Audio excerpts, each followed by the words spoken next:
Praise the Lord. विषय है मसीह में पवित्र जीवन कैसे जिए। आइए प्रियो हम प्रार्थना करें। पवित्र सेनाओं के हो परमेश्वर, तेरा धन्यवाद करते पिता एक बार फिर से प्रभु जी, जो आपने हमारे जीवन में सुंदर अवसर को दिया कि यह पिता हम जीवितों के मध्य में पाए जाते हैं और आपके वचन को सुनने और सीखने के लिए आए हैं। पिता आप हम पर दया करें और हमें सिखाएं। पवित्र आत्मा आप ही हमारे टीचर और आप ही हमारे सिखाने वाले हों, ताकि वचन की भेद को पवित्र के एक वचनों को अच्छे से सीखने समझने के लिए कृपा दे। हे पिता, अगर हमारे मन में कोई शैतान रुकावट डाल रही है तो उस शैतान की हर एक रुकावट को यीशु मसीह के नाम में आज्ञा देते हैं दूर हो जाए और नष्ट होने पाए। और पिता हमें वचन को अच्छी से समझने के लिए कृपा दे। सारी महिमा आपको देते हैं, दुआ यीशु मसीह के पवित्र नाम से मांगते हैं, आमीन। विषय है मसीह में पवित्र जीवन कैसे जिए। मेरे प्रियो, पवित्र जीवन हर कोई जीना चाहता है, लेकिन बहुत बातें हैं जो उन्हें पवित्र जीवन जीने में रुकावट डालती है, उन्हें रोक देती है। हालेलुया। जो मसीही लोग सिद्ध होते हैं उसमें बहुत सारी खूबी होती है मेरे प्रियो। वो बहुत से चीज़ों का त्याग करते हैं और अपने उस जीवन को बहुमूल्य समझकर और आगे बढ़ते हैं। तो उसमें बहुत सारी बातें हैं परमेश्वर ने जो हमें बताया है, प्रभु यीशु मसीह ने जो हमें बताया है कि पवित्र जीवन जीने के लिए हमें किन बातों का ध्यान देना है। तो हम उसी विषय को हम अच्छे से सीखेंगे। सबसे पहले मैं आपको एक बात बताना चाहता हूँ कि जब भी हम अपने घर में कोई नई वस्तु को लेकर आते हैं, नई चीज़ को, या कोई भी अलमारी हो, कुछ भी हो, तो उससे पहले हम अपने घर को साफ सुथरा करते हैं। उसके बाद उस नए सामान को उस जगह पर ले जाके सजाते हैं। वैसे ही मेरे प्रियो, मैं आपके सामने पहले कुछ बातों को आपको स्मरण दिलाता हूँ कि जो हमें प्रभु छोड़ने के लिए कहता है, जो अशुद्ध चीज़ें हैं, जो अपवित्र बातें हैं, जो हमारे जीवन में रुकावट डालती है, उन बातों को मैं आपको थोड़ा सा याद दिलाऊंगा। उसके बाद हम आगे बढ़ेंगे। आप मेरे साथ निकालिए गलातियों की किताब 5 अध्याय उसके 19 से 21। शरीर के काम तो प्रकट हैं, अर्थात व्यभिचार, गंदे काम, लूचपन, मूर्ति पूजा, टोना, बैर, झगड़ा, ईर्ष्या, क्रोध, विरोध, फूट, विधर्म, डाह, मतवालापन, लीला क्रीड़ा और इनके जैसे और काम है। इनके विषय में मैं तुमसे पहले से कह देता हूँ, जैसा पहले कह भी चुका हूँ, कि ऐसे ऐसे काम करने वाले परमेश्वर के राज्य के वारिस ना होंगे। हालेलुया। मेरे प्रियो, ये जो हमने अभी पढ़ा है, ये जो भी काम है वो हमारे अंदर नहीं होने चाहिए। पवित्र जीवन जीने से की शुरुआत यहीं से होता है कि हमारे अंदर कोई भी बुराई नहीं होनी चाहिए। क्योंकि मेरे प्रियो, हमारे अंदर कोई भी बुराई होगी तो हमें वही बातें आगे बढ़ने से रोकती है। और एक गहरा भेद और है मेरे प्रियो, ये तो हम नए नियम में ऐसा शिक्षा हम देखते हैं, लेकिन परमेश्वर पिता पुराने नियम में व्यवस्था के समय में भी लोगों को एकदम गहरी बातों को खोल कर दिया है। मैं चाहता हूं आप उसको भी जानें, ताकि हम अच्छे से सीखने पाएं और समझने पाएं। हालेलुया। आप मेरे साथ निकालिए लेव व्यवस्था 18 अध्याय। क्योंकि मेरे प्रियो, हमें अपने जीवन में शरीर की पवित्रताई, आत्मा की पवित्रताई, रहन सहन का सब कुछ बहुत मायने रखता है पवित्र जीवन जीने के लिए। हम कैसे रहते हैं, कैसे उठते बैठते हैं, क्या चीज़ को हमें खाना है, क्या चीज़ को हमको पवित्र अपवित्र चीज़ों को भी ध्यान देना है। हालेलुया। आप मेरे व्यवस्था 18 उसका 24। ऐसा कोई भी काम करके अशुद्ध ना हो जाना, क्योंकि जिन जातियों को मैं तुम्हारे आगे से निकालने पर हूँ, वे ऐसे ऐसे काम करके अशुद्ध हो गई हैं। सबसे पहले मेरे प्रियो, परमेश्वर हमसे प्रेम क्यों करता है, हमें अपनी प्रजा क्यों कहता है? वो इसलिए कि हम बुरे काम को छोड़कर परमेश्वर के अच्छे काम और पवित्र काम में आगे बढ़ते हैं, पवित्र जीवन जीने के लिए आगे बढ़ते हैं। तो आप इन बातों को ध्यान दें कि कैसे परमेश्वर ने हमें लेव व्यवस्था 18 अध्याय उसके 24 ऐसे ऐसे काम कोई भी काम करके अशुद्ध न हो जाना, क्योंकि जिन जातियों को मैं तुम्हारे आगे से निकालने पर हूँ वे ऐसे से काम करके अशुद्ध हो गई है। मेरे प्रियो, परमेश्वर ने हमें बाकी जातियों से इसलिए अलग किया कि हमको उसको छोड़ना है। हालेलुया। वो गंदे गंदे काम क्या है आप थोड़ा सा जानें। उसके 19 से पढ़ता हूँ। फिर जब कोई स्त्री अपने ऋतु के कारण अशुद्ध रहे तब तक उसके पास उसका तन उघाड़ने को न जाना। फिर अपने भाई बंधु की किसी स्त्री से कुकर्म करके अशुद्ध न हो जाना। अपनी संतान में से किसी को मोलेक के लिए होम करके न चढ़ाना और न अपने परमेश्वर के नाम को अपवित्र ठहराना। मैं यहोवा हूँ। पर स्त्री गमन की रीति से पुरुष गमन न करना और न तो घिनौना काम करना। किसी जाति के पशु के साथ पशु गमन करके अशुद्ध न हो जाना और न कोई स्त्री पशु के सामने इसलिए खड़ी हो कि उसके संग कुकर्म करे, या तो उल्टी बात है। हालेलुया। 30 यह आज्ञा जो मैंने तुम्हारे मानने को दी है उसे तुम मानना, और जो घिनौनी रीतियां तुम से पहले प्रचलित है उनमें से किसी पर न चलना और न उनके कारण अशुद्ध हो जाना। मैं तुम्हारा परमेश्वर यहोवा हूँ। मेरे प्रियो, सबसे पहले बात, परमेश्वर हमें शरीर की पवित्रताई के विषय में सबसे ज़्यादा ध्यान देता है, क्योंकि परमेश्वर के वचन हम नए नियम में क्या पढ़ते हैं, ये शरीर पवित्र आत्मा का मंदिर है। अभी पुराने नियम में तंबू है, मंदिर है, सब कुछ है, लेकिन आने वाले समय में परमेश्वर ने जैसे प्रभु यीशु मसीह को भेजा तो हम अभी प्रभु यीशु मसीह को ग्रहण कर लिए हैं, तो प्रभु यीशु मसीह का आत्मा हम में वास करता है। तो ये हमारा शरीर ही पवित्र मंदिर परमेश्वर का बन गया है। इसलिए अपने शरीर के विषय में बिल्कुल आप सचेत रहें और पवित्रताई बनाए रहें। आपको क्या चीज़ खाना है, क्या चीज़ पीना है और क्या चीज़ को कैसे आप अशुद्ध हो जाएंगे, कैसे, ये सारी बात लय व्यवस्था की किताब में लिखी हुई है। आप टाइम निकाल कर मेरे प्रिय लय व्यवस्था की किताब को जरूर पढ़ना। हालेलुया। मेरे पास इतना समय नहीं कि मैं आपको पूरा पढ़ के बताऊं, क्योंकि बहुत सारी बातें हैं इसमें। लय व्यवस्था की किताब को पूरा अच्छे से पढ़ना, आपको पूरा भेद खुल जाएगा। हालेलुया। आप मेरे साथ निकालिए मत्ती रची सुसमाचार 5 अध्याय 27 से 30। तुम सुन चुके हो कि कहा गया था व्यभिचार न करना, परंतु मैं तुमसे यह कहता हूँ, जो कोई किसी स्त्री पर कुदृष्टि डाले वह अपने मन में उससे व्यभिचार कर चुका।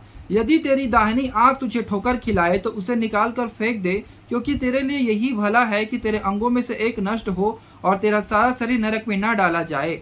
यदि तेरा दाहिना हाथ तुझे ठोकर खिलाए तो उसको काट कर फेंक दे, क्योंकि तेरे लिए यही भला है कि तेरे अंगों में से एक नष्ट किए जाए और तेरा सारा शरीर नरक में न डाला जाए। प्रभु यीशु मसीह मेरे प्रियो कहता है, पुराने नियम पे व्यभिचार न करना लिखा है, लेकिन नए नियम मेरे प्रियो, अगर किसी को आप किसी स्त्री को या किसी पुरुष को आप उस नज़र से देखते हैं कि ये अच्छा है, ये मेरे लिए अच्छा है वगैरह वगैरह, तो आप अपने मन में व्यभिचार कर चुके। इसके द्वारा भी हम अशुद्ध हो जाते हैं। हालेलुया। ये हम मन में सोचते हैं, लेकिन हमारा मन ही हमें दोष देता है। हालेलुया। तो प्रभु यीशु मसीह इसके लिए हमें सचेत करता है। एक वचन और फिर हम आगे बढ़ेंगे।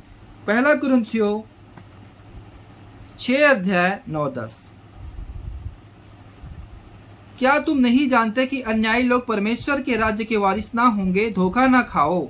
न वेश्यागामी, न मूर्ति पूजक, न परस्त्रीगामी, न लुच्चे, न पुरुषगामी, न चोर, न लोभी, न पियक्कर, न गाली देने वाले, न अंधेर करने वाले परमेश्वर के राज्य के वारिस होंगे। हालेलुया। मेरे प्रियो, इन सारी बातों को आपको छोड़ना है अगर आपके जीवन में है तो, क्योंकि यही आपको पवित्र जीवन जीने के लिए रुकावट डालेगी। हालेलुया। अब हम जानते हैं कि हमें पवित्र जीवन कैसे जीना है। आइए हम आगे बढ़ते हैं। आप मेरे साथ निकालिए गलातियों की किताब 5 अध्याय उसके 22 से 26। पर आत्मा का फल प्रेम, आनंद, शांति, धीरज, कृपा, भलाई, विश्वास, नम्रता और संयम है। ऐसे ऐसे कामों के विरोध में कोई भी व्यवस्था नहीं। और जो मसीह यीशु के हैं उन्होंने शरीर को अपनी उसकी लालसाओं और अभिलाषाओं समेत क्रूस पर चढ़ा दिया है। यदि हम आत्मा के द्वारा जीवित हैं तो आत्मा के अनुसार चले भी। हम घमंडी होकर एक दूसरे को ना छेड़े और ना एक दूसरे से डाह करे। हालेलुया। मेरे प्रियो, आत्मा का फल प्रेम, आनंद, शांति, धीरज, कृपा, भलाई, विश्वास, नम्रता और संयम, इन सारी बातों को फॉलो करके आगे बढ़ना है। हालेलुया। अगर आप ये गंदी चीज़ों को छोड़ देंगे ना, तो ये अच्छी चीज़ें ऑटोमेटिक आपके जीवन में लागू होते जाएगी। हालेलुया।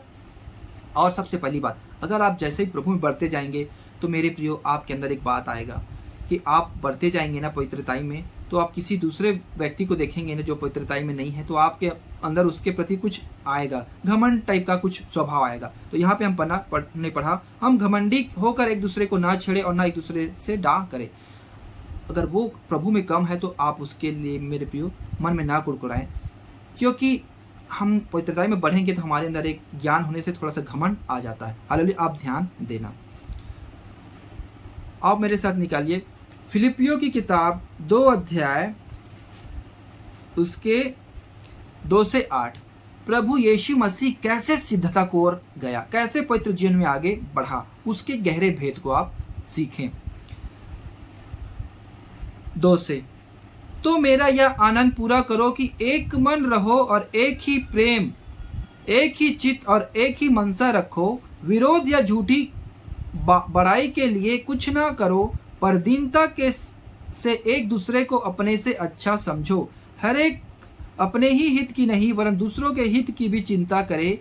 जैसा मसीह यीशु का स्वभाव था वैसा ही तुम्हारा भी स्वभाव हो, जिसने परमेश्वर के स्वरूप में होकर भी परमेश्वर के तुल्य होने को अपने वश में रखने की वस्तु न समझा, वरन अपने आप को ऐसा शून्य कर दिया और दास का स्वरूप धारण किया और मनुष्य की समानता में हो गया और मनुष्य के रूप में प्रकट होकर अपने आप को दीन किया और यहाँ तक आज्ञाकारी रहा कि मृत्यु, हाँ क्रूस की मृत्यु भी सह ली। हालेलुया। वैसे ही मेरे प्रियो हमें मसीह यीशु की तरह हर एक बातों को क्या करना है, सहन करना है। सहना क्यों है? परमेश्वर ने पवित्र आत्मा आपको किस लिए दिया है? एक सहायक मैं तुम्हें दूंगा। सहायक का मतलब क्या होता है? हमारी मदद करने वाला। अगर हम इन सब बातों को सह नहीं पाएंगे तो उनको सहने के लिए पवित्र आत्मा हमें दिया गया है। हालेलुया। पवित्र आत्मा के बहुत सारे काम हैं, लेकिन सहायक तौर पे पर प्रभु यीशु मसीह ने उसको क्या बोला? एक सहायक आएगा, तो उसका सबसे बेस बुनियाद है पवित्र आत्मा का सहायक। वो हमारा हेल्प करता है इन चीज़ों में, हमें मसीह में बढ़ने के लिए, हमें सहन करने के लिए। हालेलुया। क्योंकि बुराई को त्यागना है और सच्चाई को हमें से चलना है, तो हमारे सामने बहुत सारी बाधाएं उत्पन्न होगी जिसको हमको सहना है। हालेलुया। मेरे प्रियो एक वचन और फिर हम प्रार्थना करेंगे। कुलुस्सियों की पत्री 3 अध्याय उस गहरे भेद को जिसके द्वारा हम सिद्धता की ओर आगे बढ़ेंगे, पवित्रताई जीवन में कैसे जिएंगे उसके लिए। 3 का कुलुस्सियों 3 अध्याय पहले से 17। अतः जब तुम मसीह के साथ जिलाए गए तो स्वर्गीय वस्तु की खोज में रहो जहां मसीह विद्यमान है और परमेश्वर के दाहिनी ओर जा बैठा। पृथ्वी पर की नहीं स्वर्गीय वस्तुओं पर ध्यान लगाओ, क्योंकि तुम तो मर गए और तुम्हारा जीवन मसीह के साथ परमेश्वर में छिपा हुआ है। जब मसीह जो हमारा जीवन है प्रकट होगा, तब तुम भी उसके साथ महिमा सहित प्रकट किए जाओगे। 9-10। एक दूसरे से झूठ मत बोलो, क्योंकि तुमने पुराने मनुष्यत्व को उसके कामों समेत उतार डाला है और नए मनुष्य को पहन लिया है, जो अपने सृजनहार के स्वरूप के अनुसार ज्ञान प्राप्त करने के लिए नया बनता जाता है। हालेलुया। 14। इन सब के ऊपर प्रेम को जो सिद्धता का कटिबंध है बांध लो। 17। वचन में या काम में जो कुछ भी करो सब प्रभु यीशु मसीह के नाम से करो और उसके द्वारा परमेश्वर पिता का धन्यवाद करो। मेरे प्रियो, अगर ये बातें हम अपने मन में रख कर आत्मा में चढ़ें तो हम पवित्र मसीह जीवन में आगे बढ़ते जाएंगे। मेरे प्रियो, मैं आपको जो शुरू में आपको बताया कि कैसे हमें पवित्रताई के विषय में सचेत रहना है, वो इसलिए कहा। मेरे प्रियो, आपको एक दृष्टांत बताता हूँ। हम किसी भी चीज को से खेलते हैं, किसी भी चीज को कुछ भी कर लेते हैं, लेकिन हम एक करंट होता है बिजली, उसके पास हम कभी नहीं जाते, क्योंकि हमें मालूम है मेरे प्रियो हम उससे खेल नहीं सकते। हम जैसे ही उसको टच करेंगे मेरे प्रियो हम नाश हो जाएंगे। वैसे ही मेरे प्रियो, परमेश्वर क्यों इन चेतावनियों को आपके सामने रखा है, क्यों मैंने आपको इस चेतावनियों को आपके सामने ये बताया कि पवित्रताई ये ऐसा है जो आप उधर जाएंगे तो परमेश्वर आपको सीधा छोड़ देगा। इसलिए मेरे प्रियो, अगर आप पवित्रताई को पकड़ के चलते हैं तो परमेश्वर आपको निरंतर आगे बढ़ाने में सहायता और मदद करेगा। और पवित्र आत्मा इसीलिए हमें दिया है कि ताकि हम बुरे काम को छोड़कर पवित्रताई में बढ़े। हालेलुया। तो ये ही मूल है मेरे प्रियो कि हम कैसे मसीह में पवित्र जीवन कैसे जिए, इन्हीं बातों को, क्योंकि बुराई को आप क्या समझे, पाप को और बुराई को आप एक बिजली का तार समझे, जिसको कोई छूता है तो वो जलकर नाश हो जाता है। वैसे मेरे प्रियो, पाप हमें मृत्यु की ओर लेके जाती है, इसलिए इन पापों को ध्यान दे मेरे प्रियो। अगर मैं एक आप उदाहरण और आपको बताना चाहता हूं, आप किसी रास्ते में जा रहे हैं और उस रास्ते पे गड्ढा है, आपको मालूम नहीं है, आप अगर जाएंगे गिर जाएंगे। अगर मैं आपको पहले से बता दूं मेरे प्रियो, आप उस रास्ता में जा रहे हैं, वहां एक गड्ढा है, आप सचेत होकर जाना, तो आप अगर उसको जान के सचेत रहकर आगे जाते हैं तो उस गड्ढे में आप नहीं गिरेंगे, क्योंकि आपके मन में ये बात रहेगी कि सामने वाले व्यक्ति ने मुझे बताया था कि इस रास्ते में कुछ है, गड्ढे हैं। हालेलुया। वैसे ही है मेरे प्रियो, इसीलिए परमेश्वर इन सारी वचनों को, बातों को क्यों बाइबल में लिख कर दिया है। हालेलुया। लोग सिर्फ आशीष मिलेगी तो हम आगे बढ़ेंगे, हमारी सब दुख तकलीफ दूर होगा तो आगे बढ़ेंगे। इससे आप आगे नहीं बढ़ेंगे, आपके साथ धोखा होगा, क्योंकि सुलेमान राजा के साथ बहुत बड़ा धोखा हुआ। उसको इतनी धन संपत्ति, ज्ञान, बुद्धि सब कुछ मिला, लेकिन पाप में फंसकर उसने अपने जीवन को तबाह कर लिया। उनकी गिनती मेरे प्रियो, इसमें भविष्यद्वक्ताओं किसी में आता नहीं है, पता नहीं वो स्वर्ग जाएंगे कि नहीं। हालेलुया। इसलिए मेरे प्रियो, आप पवित्रताई में निरंतर बढ़ते जाएं, प्रभु आपको दिन प्रतिदिन नया बनाते जाएगा। जैसे हमने वचन में पढ़ा, वचन से या काम से जो कुछ भी करो, परमेश्वर के, प्रभु यीशु मसीह को और उसके द्वारा परमेश्वर पिता का धन्यवाद करो और आगे बढ़ते जाओ। इस वचन का प्रभु आप सबको आशीष दे। आइए प्रियो, हम प्रार्थना करते हैं। पवित्र सेनाओं के हो परमेश्वर, जो वचन आपने हमें सिखाया और बताया, हम आपको हृदय गहराई से धन्यवाद करते पिता। इस सुंदर वचन के द्वारा आपने हमसे बातें किया कि हमारे जीवन में जो कमी है उसे निकाले, और हमें कैसे मसीह पवित्र जीवन में जीना है उसके लिए आपने हमें बताया, और हम उसमें आगे बढ़ने पाए, सहायता और मदद कर। दुआ यीशु मसीह के पवित्र नाम से मांगते हैं, आमीन। मेरे प्रियो, अगर ये अच्छा लगा आप लाइक करें, कमेंट करें और सब्सक्राइब करें, और परमेश्वर के इस काम में अपना बहुमूल्य योगदान प्रदान करें। प्रभु आप सबको आशीष दे। आमीन।